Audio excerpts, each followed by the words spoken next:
मी सर्वात प्रथम आभार मानतो देशाचे प्रधानमंत्री माननीय नरेंद्र मोदी साहेबांचे. त्याचबरोबर ज्यांची ही संकल्पनेतून या एअरपोर्टची सुरुवात झाली असे राज्याचे लाडके मुख्यमंत्री माननीय देवेंद्र फडणवीस साहेबांचे आणि तमाम ज्या लोकांच्या प्रयत्नातून हे एअरपोर्ट उभं राहिलं असे या भागातले ग्रामस्थ, माननीय नामदार राधाकृष्ण विखे पाटील साहेब ज्यांनी अथक प्रयत्न केले आणि सर्वात महत्त्वाचं की साई भक्तांच्या मनामध्ये असलेली जी भावना बाबांबद्दल होती आणि नाईट लँडिंग व्हावी अशी समस्त ग्रामस्थांची मागणी होती, ती आज मागणी पूर्ण झाली. गेल्या अनेक दिवसापासून हा विषय रखडलेला होता.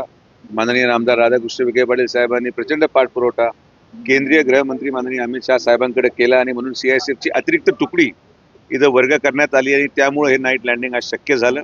आज नाईट लँडिंगच्या माध्यमातून हे पहिलं विमान रात्री 9:30च्या सुमारास इथं लँड झालेलं आहे. माझ्या वाटते ही रेग्युलर फ्लाईट राहील.